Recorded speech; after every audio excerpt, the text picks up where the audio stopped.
make a start. So welcome everyone to this meeting of the Public Accountability Board for November, and the agenda and the papers have gone out. There are people in the room with me. It's a hybrid meeting, so we've got some people on the screen who are joining us remotely, and we have some people in the room. Just to introduce those who are in the room, and we'll start with apologies because the Chief Constable is away today. Okay, and we've got the Deputy. Deputy Chief Constable Tim Fulber. Temporary ACC Sarah Pullman. Temporary Superintendent Andy Wright. Alan Fletcher, Office Manager. Temporary ACC Dan Thought.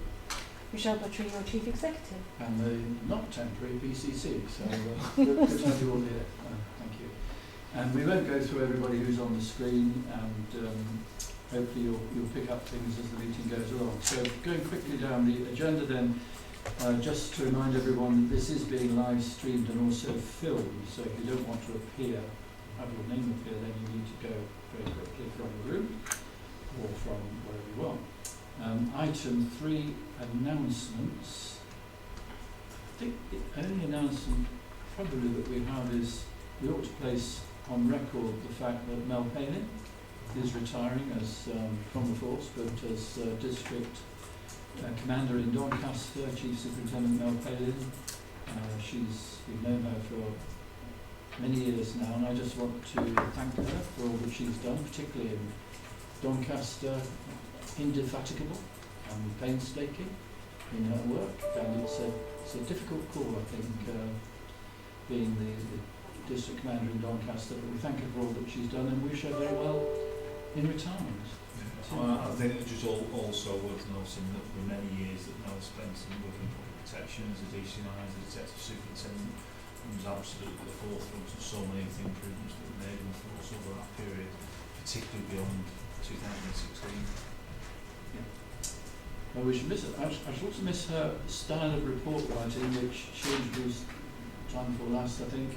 I thought it was very good that she noted the good things they were doing, but also the areas that they were concerned about and the way they were looking forward to doing things differently or better in the future. I thought that was a good way of setting up.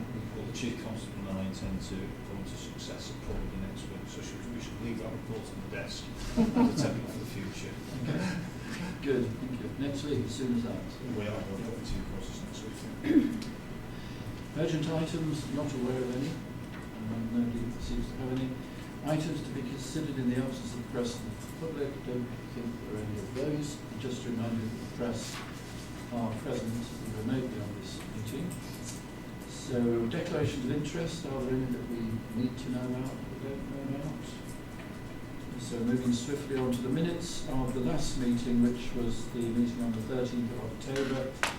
Again, they've been circulated. Are there any queries, questions, amendments, corrections? Everybody happy with those minutes? Okay. So looking at the matters arising, the actions arising from those minutes, this is page 19.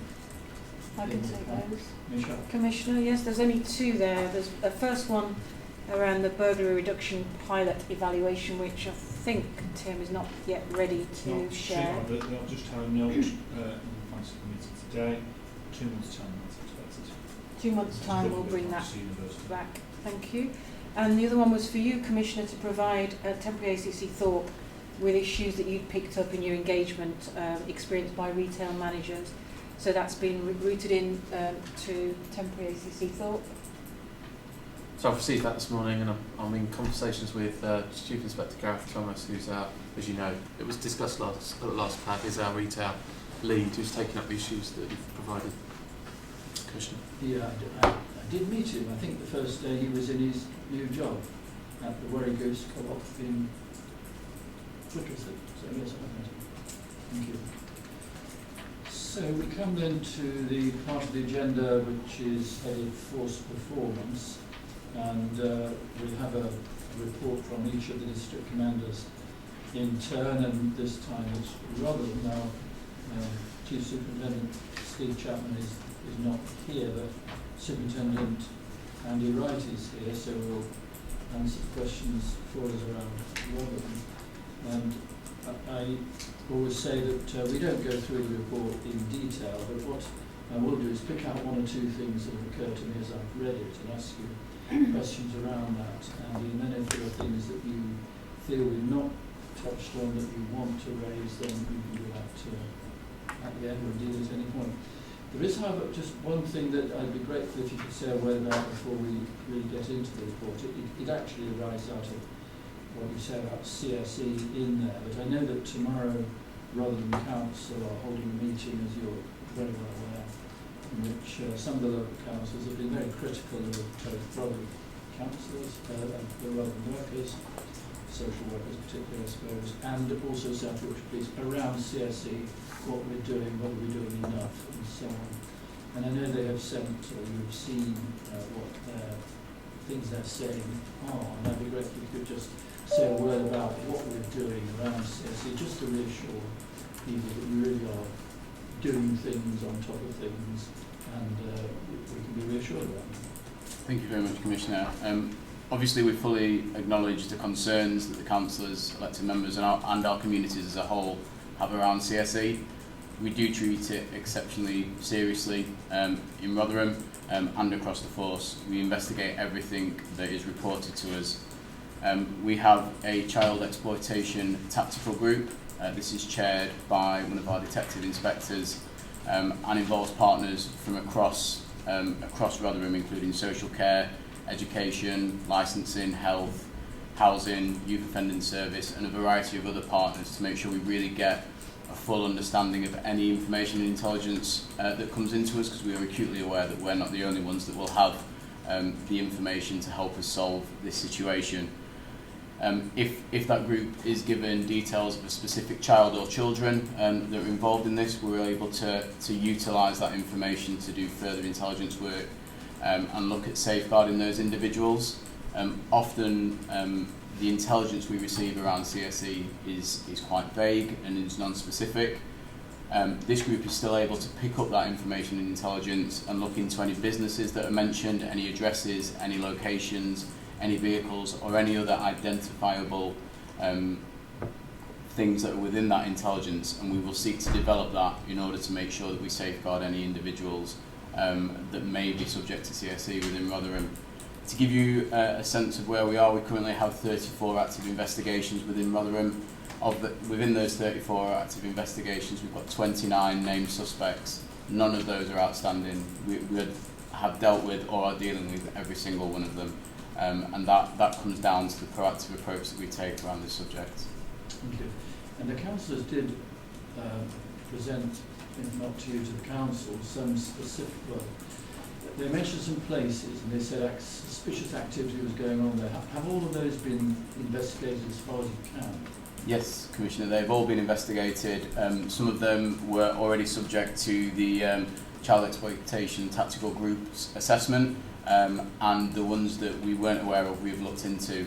As you say, a lot of those ones that the councillors made reference to were unfortunately quite vague, with little intelligence that we could develop. But we've taken everything as far as we possibly can with those bits of intelligence and that information that was passed to us. The councillors have not been in to see you about this, or I mean, would you invite them in? Perhaps I can come in, Commissioner.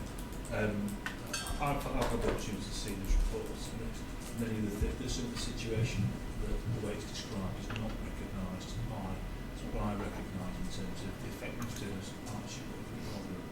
And I have, at the most recent operation, we actually spent time personally sat in the CSE team, which is all located in the council building, with the council social work team. I am absolutely satisfied with the partnership structures that are in place at Rotherham are effective in terms of tackling this issue. It remains absolutely at the forefront of our public protection efforts at Rotherham. And as Andy says, there's a significant number of investigations on the way. These are difficult investigations that take time, but the resources behind it are absolutely committed to do it, to continuing that work.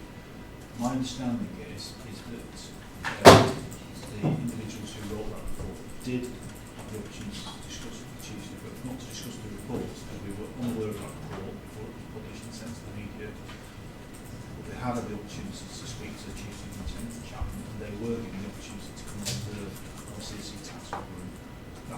not enough that's been taken up this time. Well, I'm sorry to hear that. That's disappointing. I hope they'll reconsider that and will come in, because I think it's important as local councils anywhere, but particularly in Rotherham, that they do know the work that's going on. So, From my perspective, and the executive team of Thought, and I know that the Chief Constable absolutely supports this view, we want to be as transparent as possible. Anyone from local elected members who wants to understand more about what we're doing about this issue or any other issue for that matter, we'll have to contact the district commander and we'll be as transparent as possible. okay. Well, thank you very much. Commissioner, just on that note of transparency, just you may not be cited, but the tripartite safeguarding partners who obviously are involved and are accountable for the multi-agency arrangements, so the local child safeguarding children's partnership, we have written to the independent chair and asked them to do a further review of all of the issues raised by the councillors in the briefing paper published last week. So that's gone in, it's been acknowledged and accepted by Jenny Myers, who is the independent chair, and she'll be undertaking that review. So in the spirit of completeness and transparency, that piece of work is being undertaken and will report back to the Safeguarding Partnership. Well, that's good. Well, I hope that some of that information gets to the council, at least before the council meeting, and they say things that perhaps later on they might regret. So. Well, I would hope that will then be able to go back through the council and be presented. Great. Thank you very much. Well, thank you for that. So we'll go on in the report then. If I can take you to page 24, really, if you could just say a brief word around organised crime groups, because obviously there's a lot of work going on here and a lot of results of that work, and if you could, I think it'd be reassuring to people just to hear a little bit about what that work is, what the results have been, and if you could say something around top of page 25, the seizure of this digital currency, which I think is the first time I've seen the words digital currency in a report. Certainly, Commissioner. So our Operation Fortify team are the ones that lead on organised crime groups for us, supported by our neighbourhood teams. A lot of work goes into those, from the initial mapping of our organised crime groups and how that's fed into the regional assessments and force level assessments through the performance structures that are in place. Obviously, we have, as I identified in the report, 2 new organised crime groups that are within Rotherham. Our Operation Duxford, which is referenced at paragraph 3.3 in the report, sought to conduct a great deal of activity around one of those. They were involved in Land Rover thefts in Rotherham and across the South Yorkshire region. We executed 6 warrants in relation to that operation across the border into Derbyshire as well. That resulted in 3 arrests and some continued ongoing work. There were some really positive results around that that's seen the number of Land Rover thefts drop significantly across the force area since that disruptive activity. The other OCG, organised crime group, is more of a county lines type operation. And that's in operation between South Rotherham and Derbyshire, so there's a lot of joint working with our colleagues in Derbyshire in order to disrupt the activity that organised crime group are involved with, but also the safeguarding element, and that refers back to our earlier conversation around the child exploitation tactical group, and a lot of that work in relation to that OCG is fed straight into that group, so we can get the protective measures that are needed for individuals that are being exploited. So that's a bit of an overview of the sort of 2 organised crime groups that we've got. In relation to the digital currency, as you correctly identified, this is a bit of a new phenomenon that's coming up as digital currency becomes more commonplace across society, and this is the first seizure that we've managed to locate through those means, and obviously, as you can see, it's a substantial figure. So that's something that Scott Simsack, who's the detective inspector in our Op 45 team, he's taking the lead on that and looking to see how we can develop opportunities to identify digital currency more commonly within organised crime groups. Yeah, thank you. Yeah, that was interesting. You mentioned a couple of times there mapped OCGs, and you referred to it in 3.17 as well. I just maybe you could say something about what that means, mapped to new OCGs. What do you mean by mapped? Certainly. So we would consider an organised crime group to be mapped if they're working together for a common purpose, namely serious crime. So they're working together as a group for a similar aim. We have to pull together an intelligence picture in order to ascertain that. That's passed through to our regional organised crime unit for assessment, and then at that point we can consider that organised crime group to be mapped. Once they're mapped, that feeds into our reporting structure around organised crime groups. So we have a local operational group that's chaired by the DI. We have a tactical group that's also within district that has oversight from the command team at Rotherham, and then that feeds into a strategic group that is chaired at a force level, so the force can understand the organised crime group picture across the force, and we can assign appropriate resources in order to disrupt and prevent their activity based on threat, risk and harm analysis across those organised crime groups. Thank you very much. Page 27, this is under the heading Protecting Vulnerable People, one of the priorities in the policing plan, of course, and you're referring there to domestic abuse and to the new definition of domestic abuse, which was introduced in October of last year. I just wonder if you'd say again something around that new definition and what that's done to demand. Has that impacted on you? Has it led to an increased demand and so on? Commissioner, the new definition came into play 1st of October this year, so just over a month ago. Also, yes, so recent. it's as a result of the new legislation. So in terms of impact on demand, very early days. Exactly. But you suspect, do you? Yes, I think we do reasonably anticipate some increased demand because it expands the definition even further, so it's broader. So it incorporates anyone who is personally connected, so family members, anyone in the same household, whereas before it was kind of immediate family members. It's expanded beyond that now.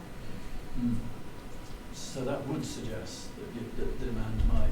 Yes, we can anticipate definitely some increase. I guess you we need to be careful because actually the primary threat around domestic abuse is around imbalance of power between intimate or ex-intimate partners. I think we've discussed it many times at PAB before, but the previous DA definition incorporated kind of siblings aged 16 having an argument or a fight. Remote control is the one I was. Yeah. And that's at the lower end, of course. So what we want to be really cognizant of is that lower end demand doesn't dilute our focus on the higher end demand and the higher threat demand, where we really do have that coercive control amongst partners, which again is relatively new. It's only a couple of years old. So we really need to make sure that, of course, we'll keep a view on it. We analyse domestic abuse demand every single month. We know exactly what's coming in through the door. And then we'll have to break it down into family relationships so we get a further understanding of where that demand is coming from. Okay. I think from my perspective, there are a number of things we have to watch. We've focused very much on the positive action at domestic abuse incidents, and in particular where there are intimate partners and there's a need to separate the parties, making sure that where it's appropriate to do so, we're arresting people. I suspect as that definition broadens out, the proportion that actually merit that need to arrest will probably be less than it is today, but not hugely. We'll need to find, I suppose, in some ways where that falls. It also highlights the importance of our domestic abuse risk assessment team, because the principal method that we have for identifying those cases which require specialist resources and might end up being indicative of a more complex, entrenched, high-risk domestic abuse situation. The risk assessment and the proper consideration of that risk assessment is what affects our tasking and make sure it gets the right resources and the right response. So looking at the numbers that are going through our team and making sure that as this fleshes out and we understand the changes in demand, that's reflected in that area. It'll be really important for us going forward. So this is something that we'll keep an eye on and we'll come back to then as it's very early days. It's very early days, and I would have thought you probably want to 12 months data before we certainly start making resource and decisions on that. Thank you. Thank you very much. Moving on then to page 28. Under the heading 4.5, the subject matter expert. You talked there about evidence-led prosecutions. This is in cases of serious sexual offences and so on. I just wondered if you could unpack that phrase, evidence-led prosecutions, and explain what that means. I think the public probably don't always get this or don't always understand this. Well, I can do it because it's obviously a much broader thing than just a Rotherham. It's right across the force, right across the country. So this is predominantly where. So as I think people do recognise in domestic abuse, because of the emotional connection between a lot of the parties involved in domestic abuse, we have a high level, which is not dissimilar to any other place in the country, of where victims don't want to provide a written statement, do not want to go to court because they're taking a loved one to court with the prospect of a custodial sentence potentially. So we clearly, in those circumstances, it's very difficult for that individual, for the victim, to think, am I willing to take this step?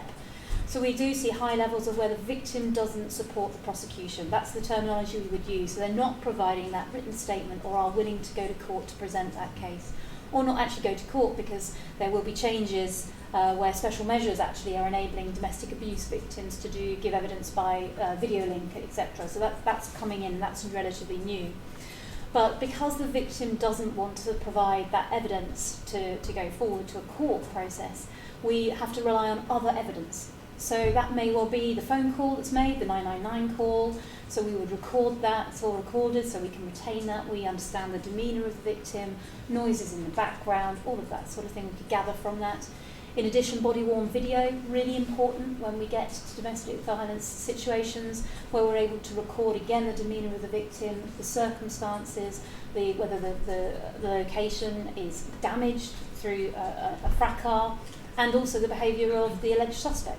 So that enables us to record that contemporaneously, that behaviour.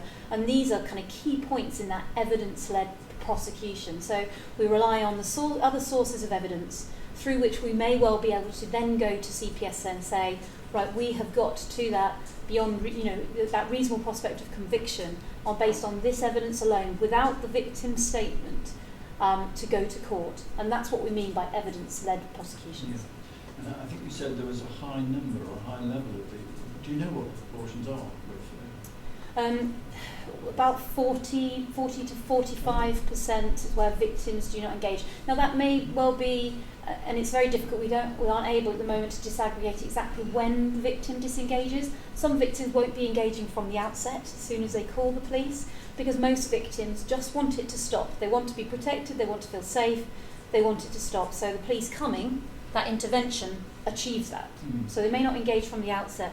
And then we have, as the days wear on, and unfortunately, as you're well aware, the criminal justice process isn't always the quickest. As days move on, actually does the victim then think, well, actually, I love this person, I want to be back with them, therefore I'm not going to proceed with the statement I originally gave. So we are working on, and it's a national issue here, around understanding. It comes out of the Violence Against Women and Girls work as well, understanding exactly when victims are withdrawing or deciding not to continue with their support for the criminal justice process. And I think that will really help us when we are able to gather that data to understand at what point do people disengage and what more can we do, not only the police but our partners in the ISVA service, to support those victims. Because what we see is often, as you're well aware, serial perpetrators targeting vulnerable people. And what we need in those circumstances especially is that robust response from the criminal justice process. And our evidence-led prosecution, this is relatively new?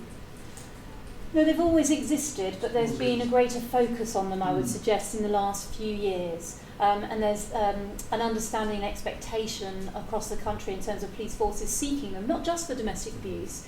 We have examples where we've done evidence-led prosecutions in the field of modern slavery, human trafficking, also where we've been able to gather that evidence. And in other cases, such as hate crime, you could easily, if you had CCTV coverage, or the audio, you could definitely prosecute a hate crime without the victim engaging. So it isn't just domestic abuse, but there is an increased focus. And that's about the broader perspective around the harm that suspect is causing to certain communities or individuals. And would you say, do we know whether as people understand the way evidence-led prosecutions can occur, as seeps into the public consciousness more, will that have the effect of making victims less inclined to start the thing off in the first place, or is that just... That's an interesting one, isn't it? I think in some areas it could have the potential of causing victims to think, hang on a minute, do I even call the police? I think in the world of domestic abuse, it's happening there and then, that kind of feeling, I'm unsafe. So I think there's an automatic instinct to call the police, call for some help. So I don't think it would have a counteractive effect in domestic abuse necessarily, but in other areas it potentially could. I think we need to be cognizant that the level of evidence-led prosecutions are quite low, because you have to get to, it's a high threshold to get a reasonable prospect of conviction. So therefore, it's a high threshold to get over that line into prosecution. So it will always constitute quite a small percentage of the number of cases we're taking to court. I think it's important to note, and just to pick on that point, Sarah said, is people calls about domestic violence, they might not want a judicial outcome. And a significant proportion don't. What all of them want is for it to stop. And that's why the timeliness of our response is important. And in particular, our use of protection rules, in particular DVPNs, which is a success story for us. Because all our training, all the training that we roll out to our officers highlights that importance. If you can create a sterile gap between the perpetrator and the victim, it allows the opportunity to get legal servicing and support services that, the technical term that's used often is breaking the cycle of abuse, but actually what it's about is giving confidence to victims that there is something else out there that's an alternative. So often the sight of that alternative is what's missing. So what I'd say around evidence-led prosecutions, absolutely where it's appropriate to do so, we'll continue to push them. We'll never have targets around it, and it won't be a chase for who's got the most. It will be about doing it when it's appropriate to do so. It will be about making sure we support victims and get the right level of support services into them. And if the judicious use of domestic violence protection laws facilitates that, we'll continue to do that, and we've built the infrastructure to do that, and do it at volume. Thank you. Well, since you raised DVPNs, if you turn to page 29 of your Rotherham report, then you do mention that domestic violence protection orders and notices, and you in 4.9 you talk about 53 successfully funded. I just wonder whether, just get some sense of that. Is that do we know what's happening in other forces? Is this a relatively high number, a good number? Yeah, it is. I haven't got the precise figures in front of me, but we did mention it before today. I think if we're not the leading force in the country, we're right up there. And certainly in terms of some of the early work that HMIC have done, we've looked at our DVPN team, you'll recall that as we started to increase the number of domestic violence protection officers, one of the challenges it caused us was taking our detective staff and public protection teams who were sitting at court after day, waiting for these cases to be heard. So we invested in the team in the legal services now, a dedicated bespoke team that do this all the time, do it to a really high standard. So not only do we apply for more orders than anyone else, our conversion rate from notices to orders, notice being something that's issued by a superintendent, and do it often in individuals in custody. The order is when it's effectively granted by the magistrate the following day for 28 days. Our conversion rate is really high, something 90%. If I can confirm that, Commissioner, I spoke to the HMI representative yesterday that said South Yorkshire Police has gone from about 17th in the country to top of the table by some margin. So the proactivity is being pointed to as good practice nationally. And that's good. I mean, as a lay person, does it just seem quite a high number? Yeah, it is. It is, and I'll bring it back to that issue of getting the right outcome for victims of domestic violence. Whilst absolutely inappropriate cases, I want to see people charged, cautioned where it's appropriate. This is not a numbers game, it's a people game. And, sorry, Commissioner, just to add to what Mr. Forbes said, that team has been really invaluable to us at Rotherham. Our domestic abuse teams have spent time with that team learning about what exactly needs to go on these notices in order to make them successful, in order to make sure that we're sending the right ones through for the process and we're not wasting people's time by putting them through spuriously. And they've also given inputs at our Sergeants Development Day, so all our sergeants across our teams have had an input from that team, and that advice and experience is invaluable to our teams and has really helped contribute to the success we've seen at Rotherham. And these protective measures, Commissioner, are subject to a super complaint. Came in July. I think it's the Centre for Women's Justice, which talks about the use of protective measures, not only in domestic abuse cases but other cases as well. And the first point on that was around usage of DVP and DVPO. Clearly, as with the domestic abuse bill goes through, we will have a slight change to that, and it will become the DAPO, the Domestic Abuse Protection Order. I think we're a couple of years off in terms of implementation. So obviously the DVPNs will continue in the intervening period. But there are further opportunities potentially with the Domestic Abuse Protection Order to look at positive requirements rather than do not. It's actually looking at some more positive requirements, which again will be helpful. Interesting. So just when we've got used to DVPN. Yes, we're going to change it, absolutely. Okay, so I'm now looking at page 30 and 4.15 top of the page. This is the Inspire to Change programme. I know that was halted, wasn't it, and now it's been recommissioned and started again. Again, I just wondered if you could say something around that, how that's going. What paragraph is that? 4.15. Sorry, page 30. Your page 10 in your report. I can talk about it again because it's a force-wide programme, as you know, Commissioner. It ceased in February of last year and was recommissioned. A new provider started, I think it's 6th of September this year. So I think through September we probably had to get back up to speed in terms of being used to having that available to us again, because we got used to not having it available. So it was around re-educating our staff around the appropriate referrals into that programme.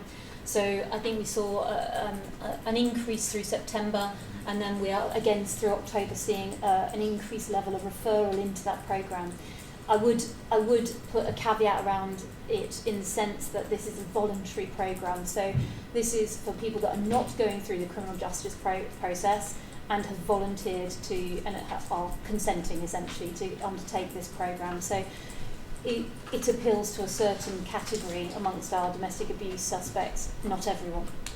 No, but important to have it there. Oh, it's a great option to have, absolutely. It's particularly around your lower level, when we've intervened early, to actually get them involved in that recognition of their behaviour. Absolutely, it's critical. Well, something we can return to in next month's time. Yes. And see how all that's going. Yeah. I was going to ask you questions around page 32 on was child sexual exploitation, but I think we probably said as much as we need to say, unless there's something that you particularly wanted to say around that, or you may feel we've covered that. Okay. Let's move on then to page 34. I was intrigued by page 34, this is your page 14, paragraph 4.45, GPS trackers. Again, if you could just say what this is all about and what you make of it. So that was a sort of piece of innovation work that some of our team across South Yorkshire have been involved with, and it's really come to light in Rotherham following the incident of the individual that's pictured on the document. And in effect, it allows people that sign up to be given these GPS trackers that geofence their location. That's done via a necklace or a keyring or some similar item, which when they go missing allows us to more accurately locate where they are. It warns us when they go outside of that geofencing and enables us to more swiftly find them and prevent them coming to that harm. They're dementia sufferers. Yes, apologies, sorry. So they're the sort of the subjects of this trial, and it's a voluntary process for which people sign up. There's a grant that's been received through the innovation budget that's been used to fund this small team that's come up with this quite ingenious idea that will hopefully bring. So it's an internal innovation by SYP. Yes. Yeah, the team that developed it were recognised at the Force Awards a couple of weeks ago, weren't they? Yeah.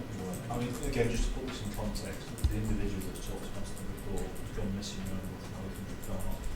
The operation that followed Dan's Guild for the next 48 hours involved a significant number of policing resources, from the search team, drones, people looking all over the place for him, all the sort of background checks.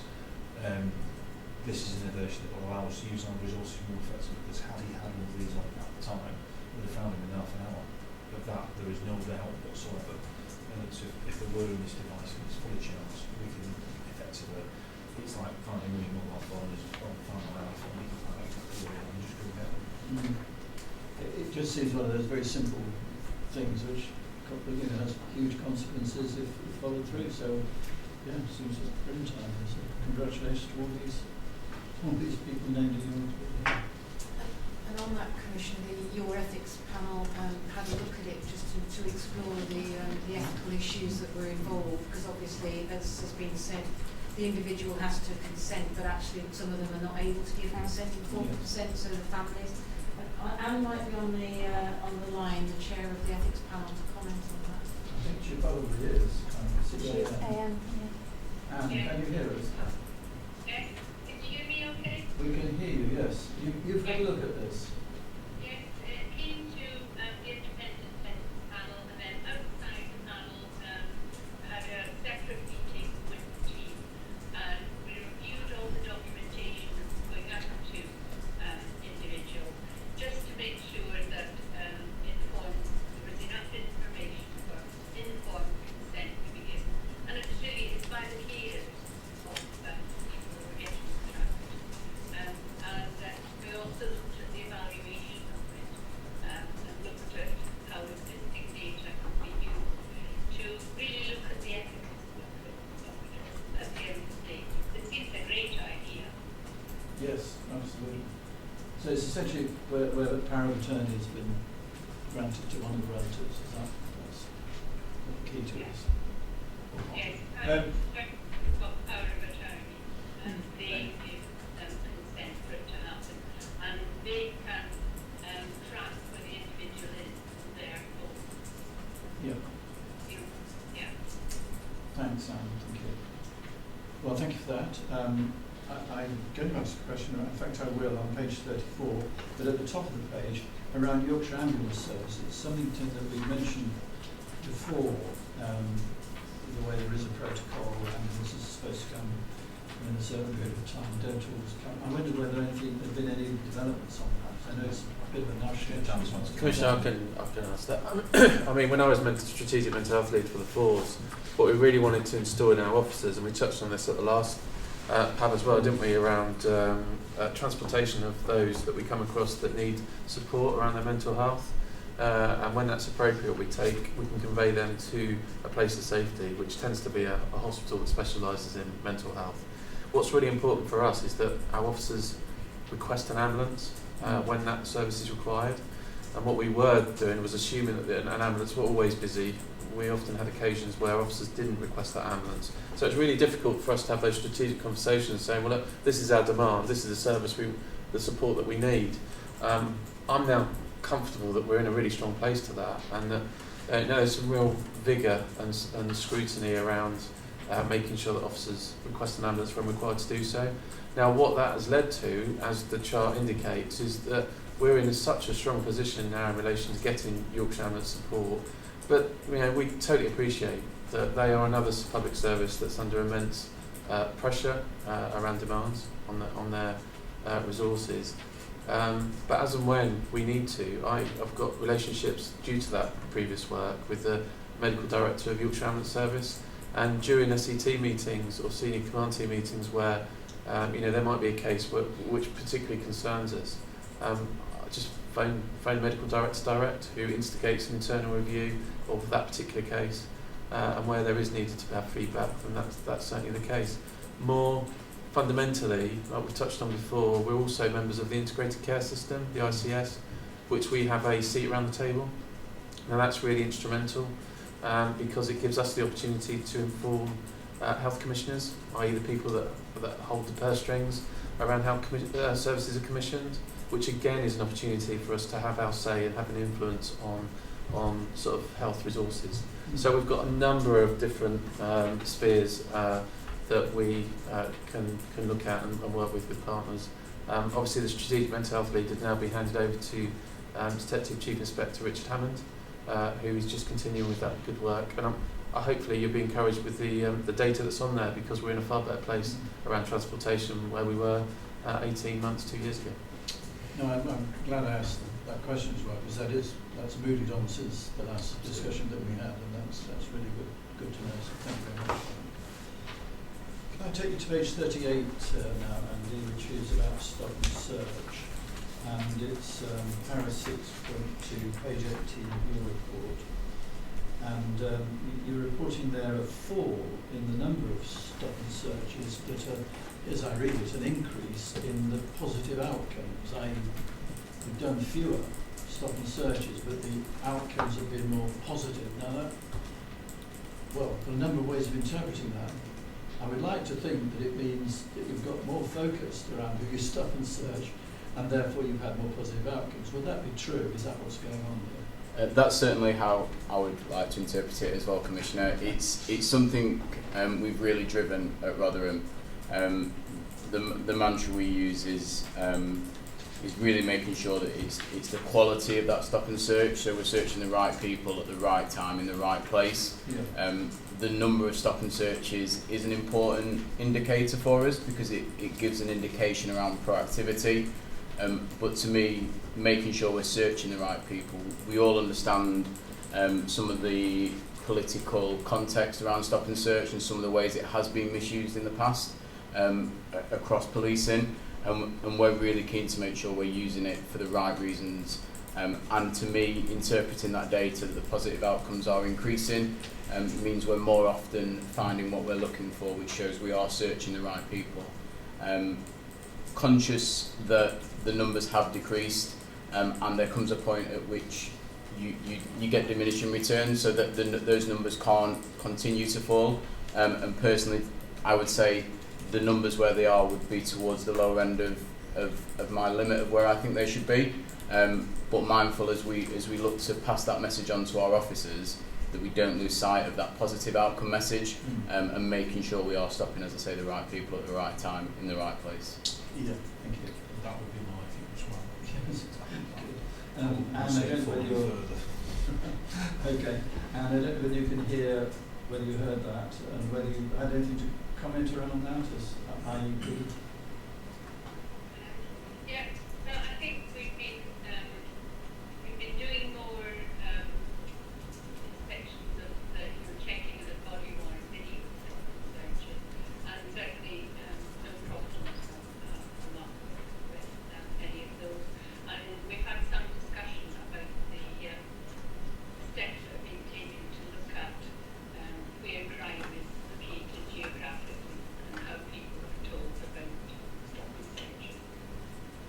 Okay, thank you very much. Commissioner, Yes. Dan just touched on scrutiny panels. Yeah, just because we had this discussion before, didn't we, in previous meetings around scrutiny panels and the unfortunate delays of what COVID has how COVID influenced that. I'm pleased to say that they're up and running now, and absolutely going and following on from what Anne said around the use of body-worn video, which is such a useful tool to get that independently examined. by members of that group to, you know, want to be really open and honest about what the challenges that officers face, and the use of body-worn video, just to go through. What we tend to do is go through exactly what the officers would have to conform to, the grounds, you know, what the circumstances are, how the officer engaged with that individual, the lengths of the search, how that search was conducted, the lengths that the officers go to explain, which is really key, something that Deb mentioned before, how important that is, because that's where you get the support. And what tends to happen is if officers explain their grounds, the stop and search tends to go smoothly, and that the person that the subject to the stop and search completely understands why we're doing what we're doing. And certainly when you see some stop and searches that have gone, we've all seen on YouTube, not in this particular area but in others around the country, you can understand, you know, some of the problems that policing faces in relation to that. So the use of body-worn video is really key for that going forward, in my view. I think Anne wants to come in. Anne. Yes, I could just say, we've set up another session to actually run the pilot for when public scrutiny panels are set up. We've set up a system for random selection of body-worn videos in advance of the meeting, and then we're going to run a meeting at the end of November, but it will be run with the IEP members and technical from the office, that we will act as if we're members of the public, and it will allow the meeting to be timed and to get some idea of how it all works, to try to make sure that they get set up very strong operations.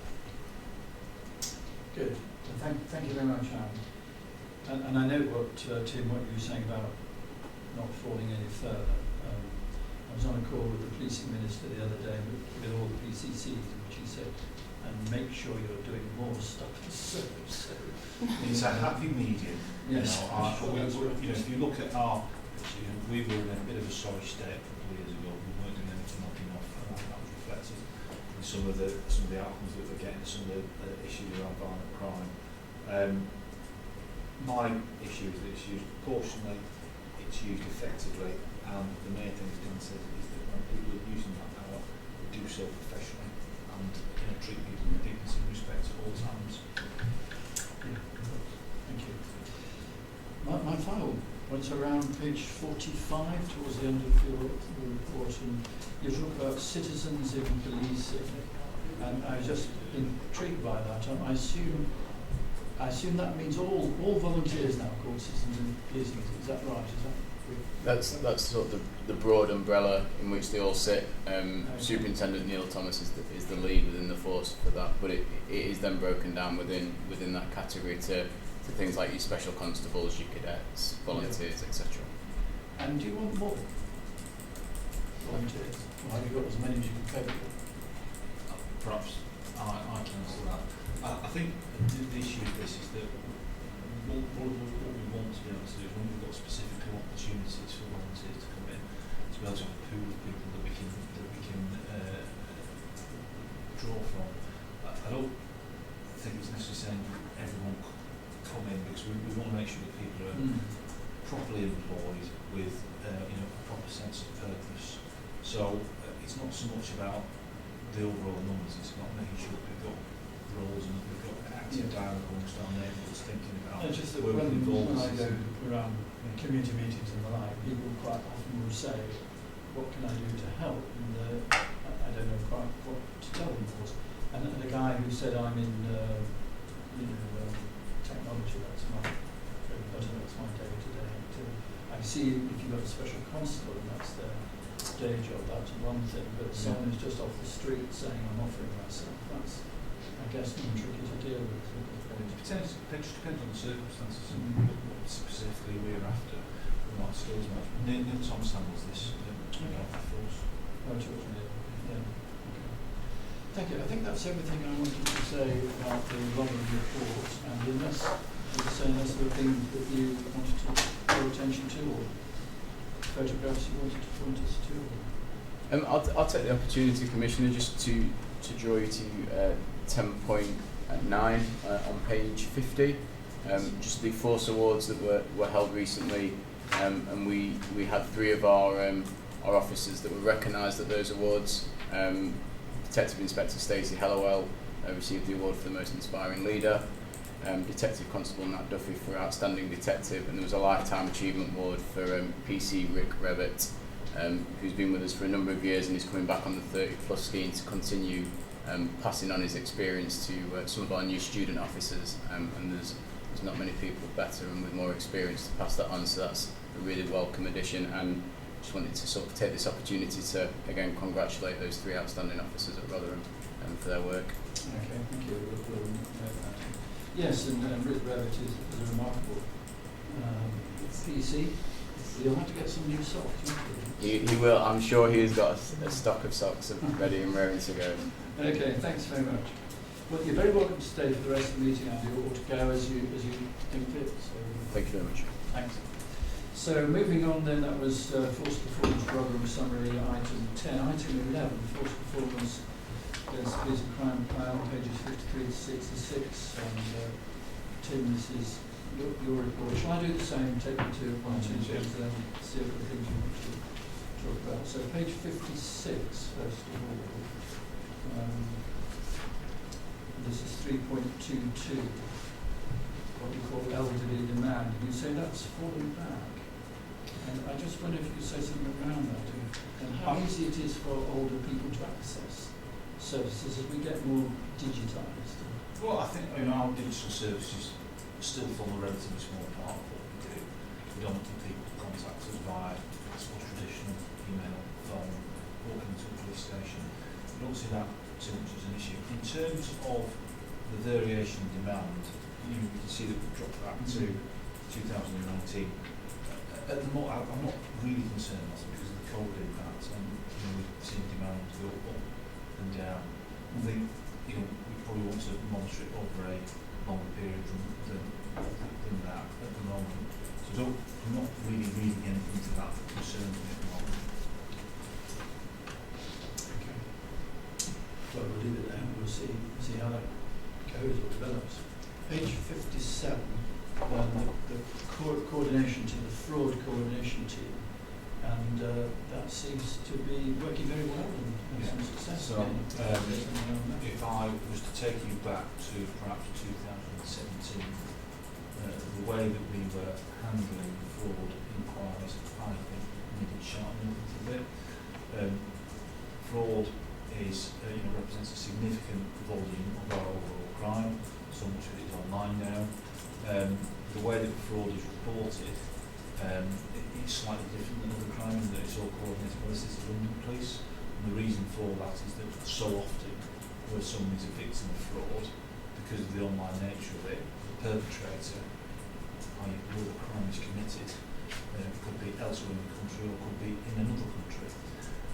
So the City of London Police decide the most appropriate force to actually investigate that crime. Through the crime support book now, we've got, I suppose before I come to talk about that, the challenge with that is that you may have a crime that, for example, is allocated to Cambridgeshire Police to investigate as the most appropriate force, yet we've got victims in South Yorkshire, and prior to the provisions that we put in place, often that victim will not get the source of support that we want them to. So we now, through the fraud coordination team and the crime support, are able to identify not only those crimes which have been committed in this area that we have to investigate, but also those victims, the victims of a crime that's been investigated elsewhere. There's such a volume of fraud crimes, and because of the international nature of so many of them, they're not something that we're actually necessarily going to see a judicial outcome. Eventually, but I'll often been quoted saying you can't enforce your way out of this. Having a proper preventative programme, in particular where you can direct victim services to those who are vulnerable to fraud, is really important. And through our crime support group now, we've got systems and processes in place where we can effectively identify vulnerable victims of fraud and make sure that through our fraud prevent resources that we're making sure that they are less likely to become a victim again in the future, and making sure they're supported through the experience. They're doing well. they are doing well, and the efforts of the team have been recognised at the Tackling Economic Crime Awards, where they've been nominated for an award. We'll find out next month when we won it or not. Thank you. On page 59, sexual offences, we have a number of running themes, don't we, which we come back to time and again, this being one of them. And it's the increase in sexual crimes that seems to have taken place. Again, I wonder if you could say something around that. It's trying to get my head around whether we're seeing an increase in sexual crimes or whether we're seeing an increase in reporting of sexual crimes, i.e. confidence is building, people feel able to report, and that's a good thing. While sexual crimes increasing, that's not a good thing. Or is it some sort of mixture of the two? It's a combination of the two. I think that I think certainly the figure this year, like I said, in terms of many statistics, you've got to try and look at it in terms of the pandemic. So often, particularly in relation to sexual crimes, by talking about it in the workplace or broad community with support services that they've accessed, that will result in it as people actually having confidence to report to the police. During the pandemic, many people didn't have access to that. So I'm not surprised that we've seen an increase post-lockdown. In terms of our capacity to deal with this, it's something that we are constantly looking at within our PVP teams. It's a really difficult, challenging area of work. It's one, particularly in respect of rape investigations, we know we have to improve our performance at, and we're absolutely committed to doing that. You're saying 3.42 that 35% of rape investigations were domestic offences. Again, to get some feel for this, how does that do we know how that compares with other forces? No, I don't have the MSG comparison. I think we have asked for this previously, but I think we're struggling to get that data from iQuanta and other sources of finding whether kind of national position was. Okay. Well, we can dig a little bit further. It'd be helpful, I think, because we do keep coming back to it, just to try and get some feel for where we are in South Yorkshire, whether you... I'd be very surprised if it was different. The points to make is that the overwhelming majority of sexual offences are either domestic setting or acquaintance setting, in that loose term. And absolutely the instances where it is a total stranger at the town are very, very rare indeed. They do happen, but they form a very small portion of the overall offending. Are they easier to investigate? Well, it's a strange one. I suppose the issue is that so often with sexual offending, the fact and issue is consent, and what's a stranger, that's less of an issue. So that's a key point. It is, and again by the when you've got stranger offending, if you can prove it forensically and consent is not an issue, it always is an easier offence to prove in courts. Whereas often forensics don't become an issue because the issue of what's taking place isn't an issue. It is purely the issue of consent, and so often there are only two parties present when these take place, which is the victim and the perpetrator, which makes it really challenging. So just continuing this... Just a point, in relation to your initial point around sexual offences and the perceived rise when you're comparing year on year, and Tim mentioned around the pandemic, actually we have a high number of sexual offences which are linked to alcohol consumption by all parties and nighttime economy. And obviously throughout most of 2020 we didn't have a nighttime economy because we were in lockdown for most of it, and even throughout the summer months we had a pub shutting at 10 p.m. If you remember, it seems quite a long time ago now, doesn't it? But they were shutting at 10 and there was no night clubbing. That didn't exist for that period. So we did see right across the force a reduction in rape and serious sexual, which is intrinsically linked to nighttime economy. So that's why we've now returned to the levels of 2018-19, so pre-pandemic. So we aren't seeing a rise from what, if you take 2020 out, we're not actually seeing a rise in sexual offending. just going back to where? Just going back to where we were. And I think it's also worthy of note that, you know, clearly the media coverage, particularly around spiking, that I know you've been cited on, Commissioner, that is leading to increased reporting. So those people that probably thought it wasn't worth reporting it to the police when it's happened before, they now are, and rightly so, so that we get a true picture of what's happening. It's difficult, isn't it? Because then people think, oh, it's suddenly happened and it's suddenly gone up. Exactly. You know. Continuing that theme on page 60, I mean, people often say to me, I want to see more high visibility jackets. That's all we want. Then we know you need to be doing things. So here in 3.45, you're talking about the exact opposite. Plainclothes officers in nightclothes and so on. Can you say a little word around that? Because I don't know whether that goes to surprise people. Well, I think what's certainly outset is that every weekend in Dickinson's lockdown we have a high visibility policing operation in Sheffield City Centre and the other nights and corners across the county every weekend without fail, and that's a very busy, challenging operation.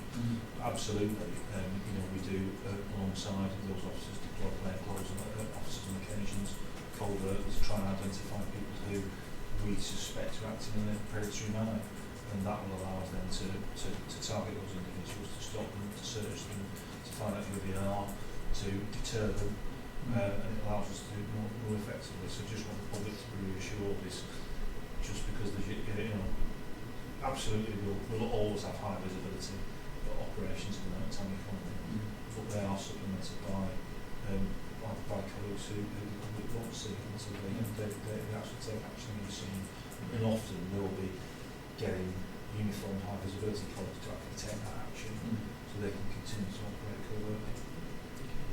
And West Yorkshire good at this? I think some of the specialist training that's training involved has come from West Yorkshire. It's not, some of the training, the way it's rolled out nationally, is rolled out regionally, so we've done it with West Yorkshire. The concept actually originates from Thames Valley Police Commissioner, where it's called Project Vigilant, and we've taken some of that and we're currently evaluating the impacts. It's only been in place for the last few months, so the RASO lead, DCI Devon Mood, is now looking at the evaluation of that piece to see what more we can do and whether we roll that out. Finally, from me on page 64, 3.70, this is under the heading Child Exploitation. Child abduction warning notices, and I wondered, I suppose I ought to have it, do you call them corns then? Child abduction. I can talk about these, Commissioner, if you like. Yes, they've not really been in my consciousness before, and I just wondered how many. Numbers wise, we had 65 in 1819, 57 in 1920, 102 in 2021, and so far this year we've had, and this is today, 46 since then. So it gives you a view in terms of numbers. I monitor it throughout our weekly force performance that we have at SCT. Don't know if there's anything you want to add to that. No, only that we use them, I mean they can be used for, in relation to, there are two types of corns as we call them, one for any child under 16, and then on the other sphere there's one for a child under 18 who's in the care of local authority. And that's an important distinction to make, because when you take into account missing person episodes that we investigate, a number of the missing person episodes that we do investigate involve children that are in local authority care that have a number of complexities to it. And one of our main passions is around safeguarding those children as best as our ability, and this is where this comes into play, and that's why that additionality has been built into the corns process. So like Mr. Forbes said, we try and utilise these as and when appropriate. So very much on par with figures of previous years, which is improving. And towards the end of that paragraph, or the final part of that section, 3.72, you mentioned this new missing person system compact, and I mean, does that capture everything now then? It's a far better system than we've had. Previously our missing person system seems to be developed in-house years ago that was very much, I suppose I'd describe it as having a lot of unstructured data. The new system, Compact, is a system that we've procured over the last 18 months and has just been implemented. It's a system used by approximately half the police forces in the country and well recognised I was determined that we would get something that was already in operation in big metropolitan forces. It's far more structured in terms of the way that you enter data, and rather than just putting a plan of how you investigate, it's actually a task-based system, so it allows the sergeants and the missing person officers to actually have recognised tasks that the system insists that you can audit to make sure that they're done. So it's a far more efficient system in terms of managing the investigation, but because it has far more structured data, it will allow us over time to better analyse our missing person data and understand how we can further refine our preventative approach. So, if you were to ask me, how many is a particular children's home had, or a particular group of children's home had missing persons over a period of time, I'd definitely be far more than it's been passed. And it allows them to actually analyse it and work people missing from, work people turning up, who are they going missing with, for example, it will allow us to do That sounds very good. Thank you. Unless there's something else you want to add? I don't think so, Commissioner. Okay. Well, thank you very much indeed for that. Again, very full report. Thank you. So we're on to item 12, which is the quarterly budget monitoring overview. I'm not quite sure who we've got. Is Cheryl here? Oh yes, Cheryl, I hope you can hear what I'm saying. What I'll do is get you to just point us to a few headlines in the report, and I think the bit that made me sit up a little bit, and I'm sure there'll be people on, say, the police and crime panel will be interested in the answer to that, is when you come to Atlas Court and vacancies in Atlas Court and therefore underspend, if you could say a word around that, but just take us to one or two of the headlines, Cheryl.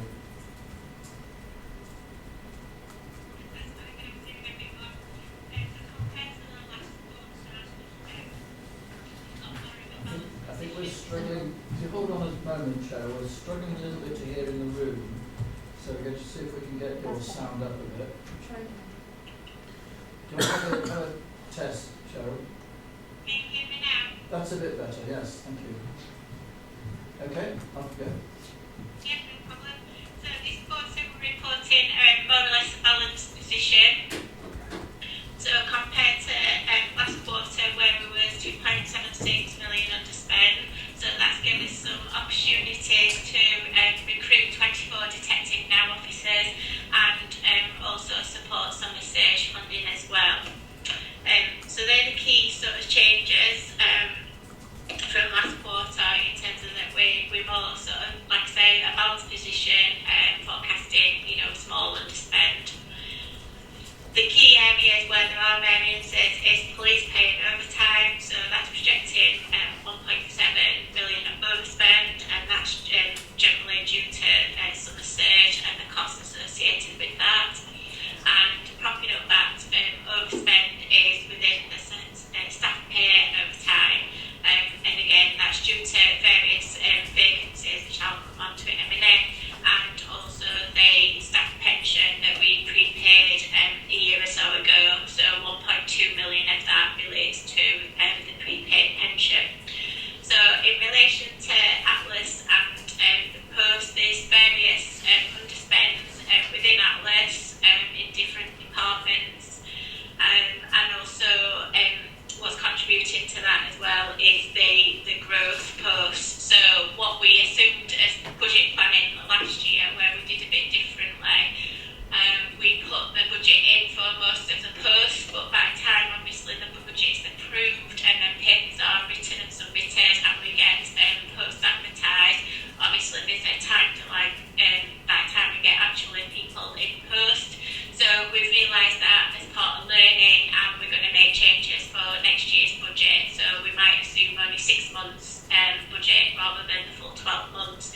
So that is some of that underspend which has been created as a result of that. And I think all the other areas, budgets are generally on track or not many variances. So I'm open to any questions that you may have on those areas. And just on growth, like I say, because of that reason, we are projecting an underspend of just over 2 million.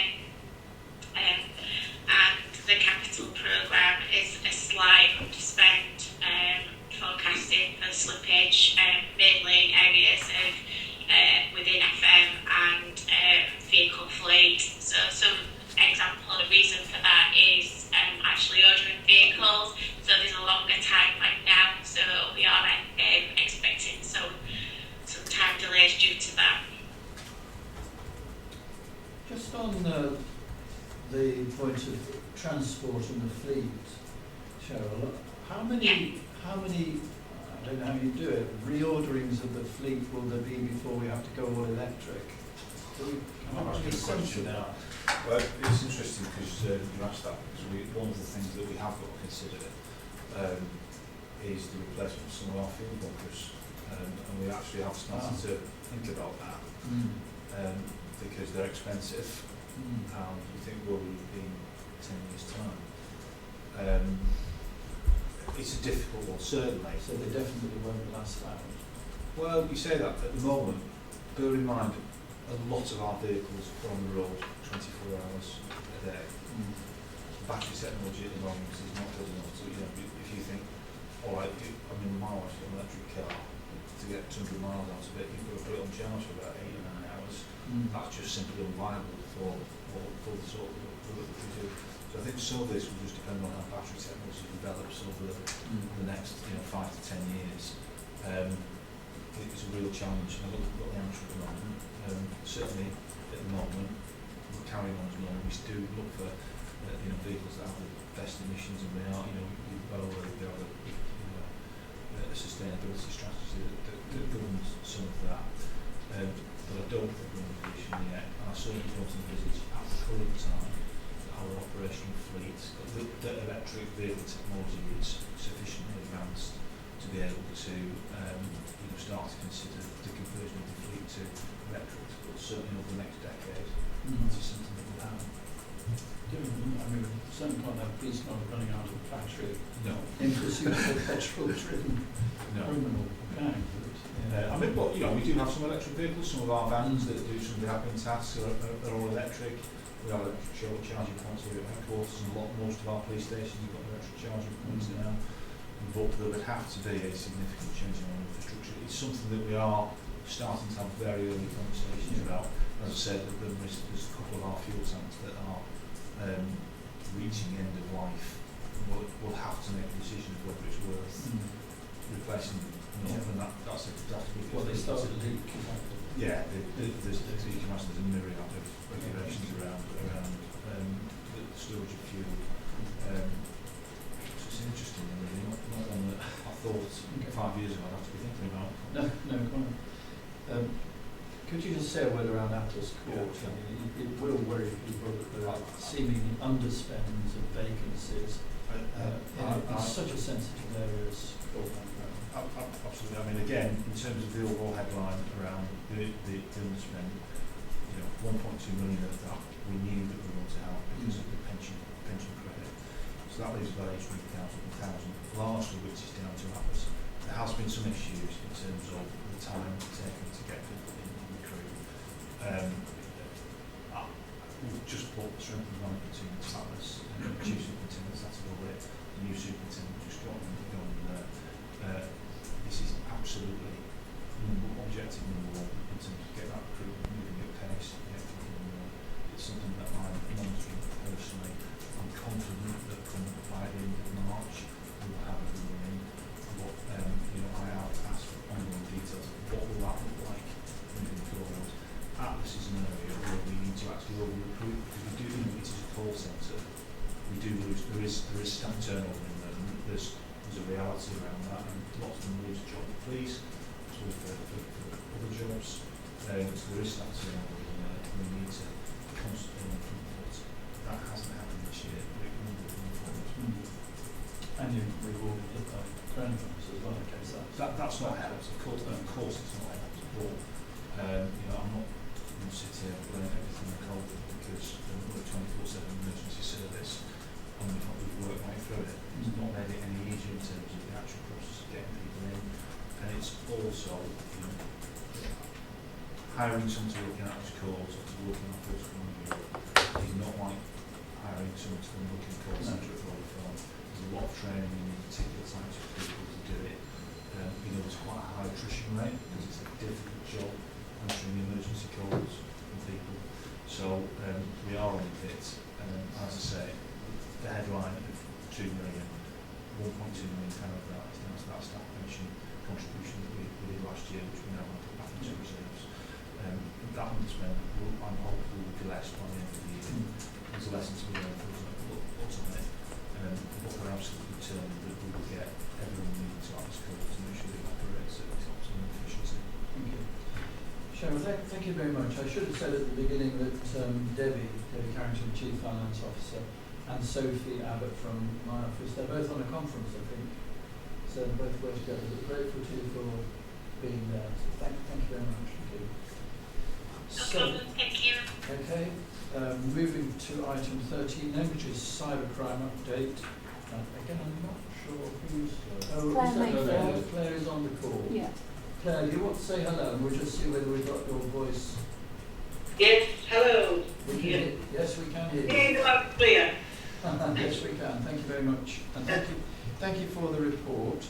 And again, I won't ask you to go through the whole thing in detail. And it's largely a kind of description of where you're at, really, isn't it? And, yeah. We're grateful to that. It's given us a good insight into that.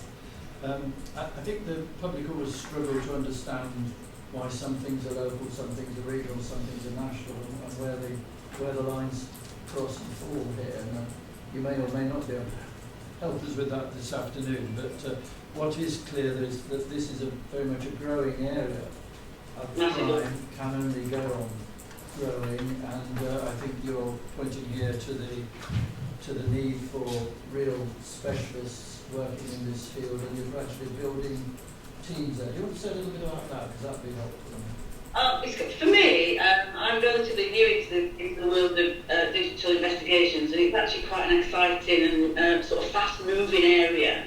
That I think we are playing catch up to a certain degree, because our criminals and the public and society has technology embedded in their lives. If you've only got to look at the technology that's in your front room nowadays.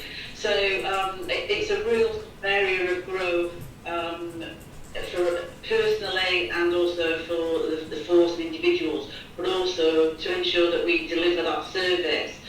So what we've sort of tried to do is to really keep on where we're at, actually look at where we want to be and see what it takes to get from A to B. And that, when you talk about something regionally and nationally, it comes down to what tech enables criminals to do. And it enables criminals to operate worldwide.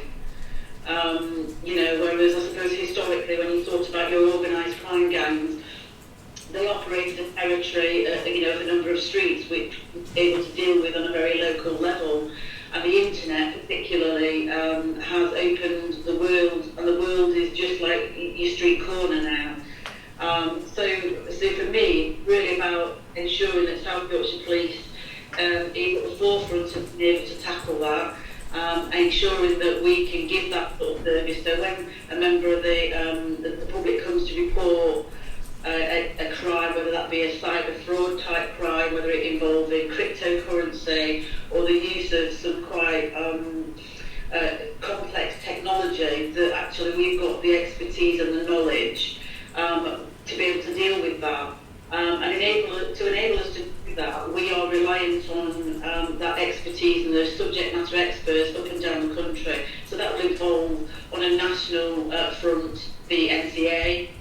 It will involve a regional collaboration with our regional neighbours to ensure that we are horizon scanning, making sure we've got that knowledge and that expertise, and that we're invested in the right things with the right people so that we can deliver. So that, I think, try and put you in a bit of context of where we are from a digital point of view, and sort of to put that into a little bit more context. We've had within South Yorkshire in the last probably 4 to 6 months a couple of instances where our businesses within the South Yorkshire area have been attacked by cyber criminals, where they've had ransomware put on their systems to sort of like put that into context, those attacks were coming internationally, outside of Europe, in the wider world, from the sort of communist bloc, the old communist bloc, Russia. So to enable us to sort of investigate that and gather the intelligence around that, we need that cooperation, not just locally with my team, with South Yorkshire or the region, or even nationally. We need that international cooperation. So that really means building those bridges with our international partners and linking in with the NCA and the kidnap and extortion team that sit within the Metropolitan Police.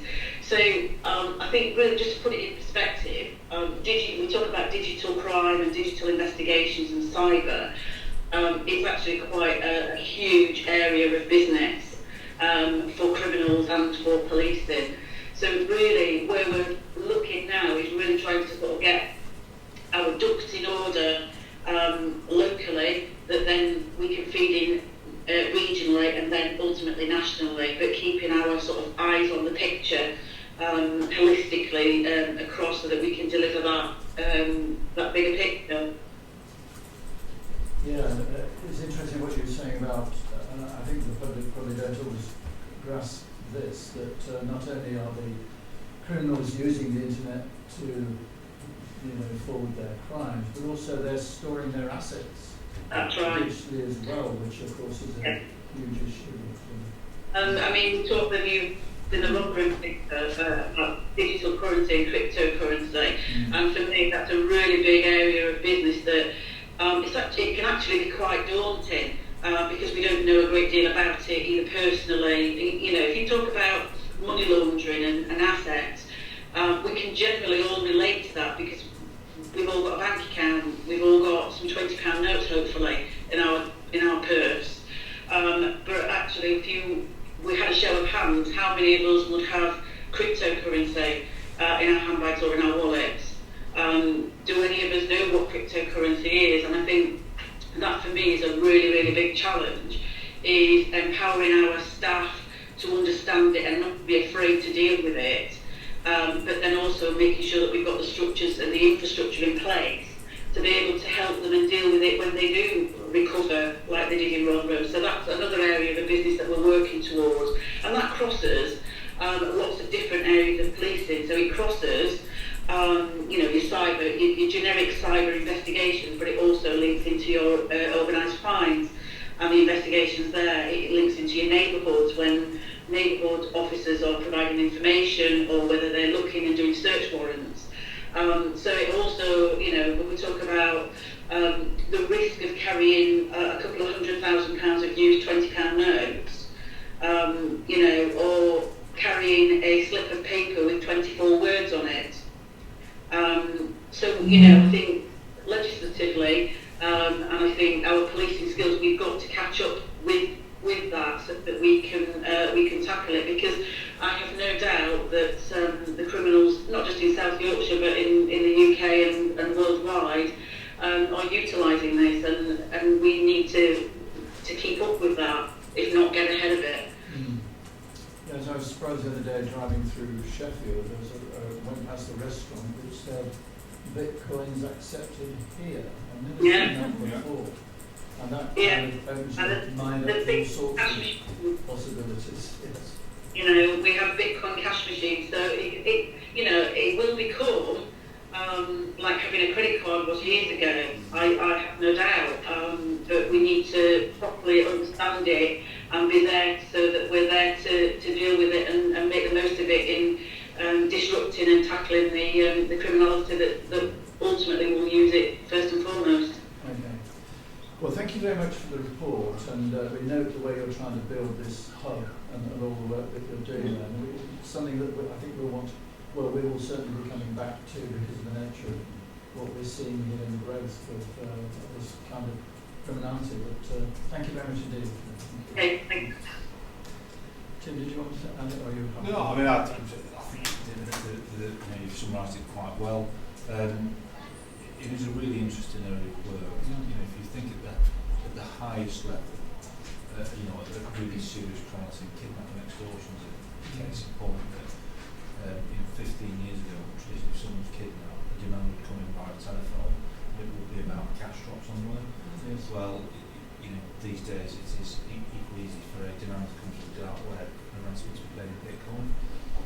And, national capability around that, when you start to involve people like the National Crime Agency, well, that capability is one thing, but as what happens with all of these things, it trickles down, it becomes more and more involved in the mainstream criminality.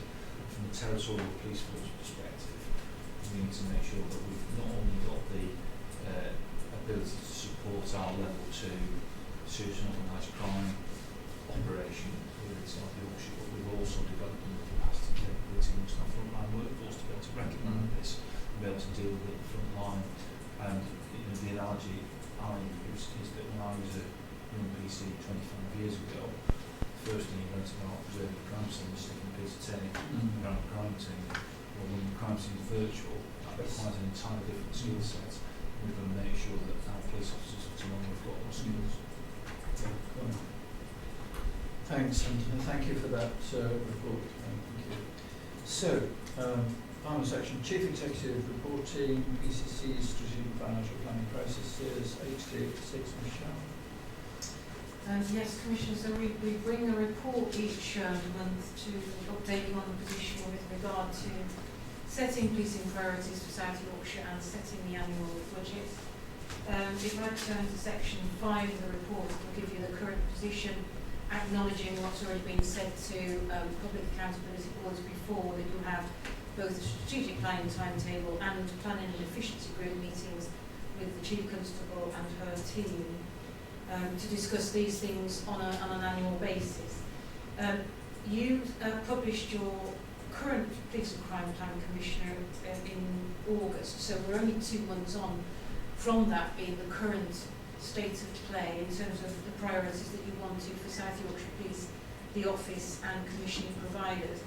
But we have been evidence gathering as we do throughout the year, and at section 5 it tells you that the most recent inputs to that evidence gathering process has been a joint partnership engagement event that we led with South Yorkshire Police to engage with our key partners around what their priorities, what they thought your priorities ought to be, and various things emerged from that. And we've conducted, as we always do, a public priorities survey about priorities in our local communities.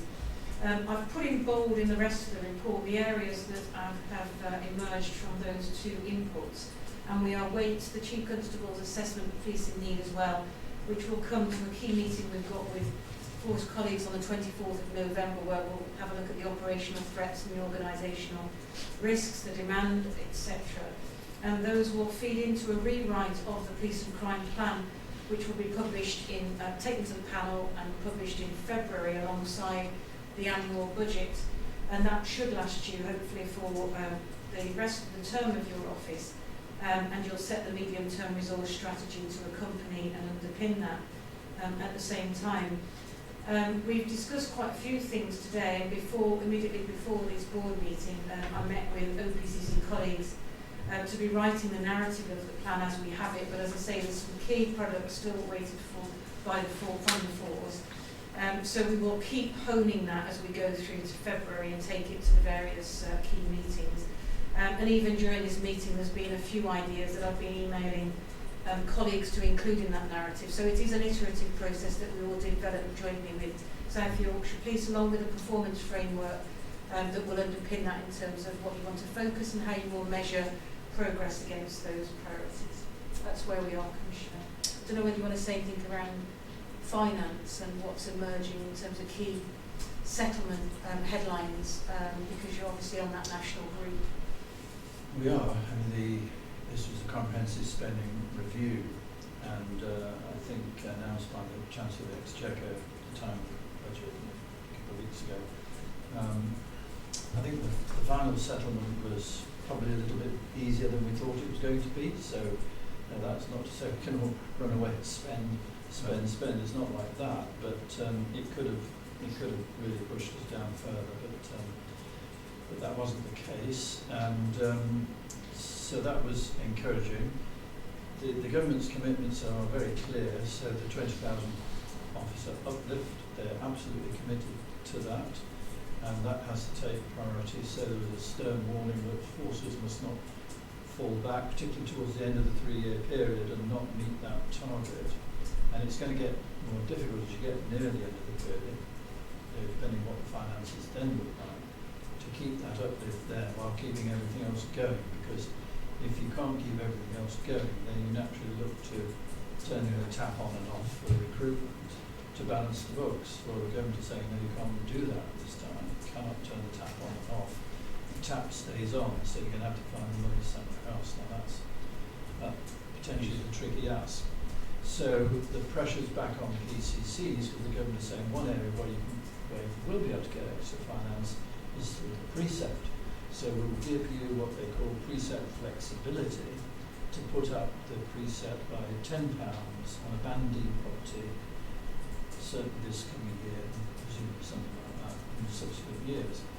So that's quite a tricky one for PCCs. It's saying the decision's yours, it's a local decision, your local council taxpayers, you listen to them, you do what they ask of you, but we're telling you all our assumptions are that you'll put up the precept by £10 and the total finances available to policing therefore will assume that's what you PCCs are doing. If you don't do it, you'll be short of money, but it won't be our fault, the government, it'll be your fault because you've not put precept up. So that is a neat trick, or not a trick. That's where the government have got us, and if we don't put the precept up by that amount, we'll be that much short, and that will go to South Yorkshire as for other forces. But that's within the context of a better settlement than we otherwise might have expected. So they're the kind of things we want to balance. Just be assured from our perspective that when we come to you with our assessment of need, demands. it won't be a very reasonable demand, Commissioner, but it will be an evidence base, and it will take account of where we want to take the force for the next 3 years. You know, when we look at some of the challenges we've got around that increasing burden on protection, the need to develop capability in the cyber world, which is always a difficult one for the public, because it's not necessarily what the public see, but it absolutely underpins that law enforcement effort. And absolutely how we develop a resourcing profile that allows us to deliver the best service for the communities. That is what we get when we present our assessments of need this year.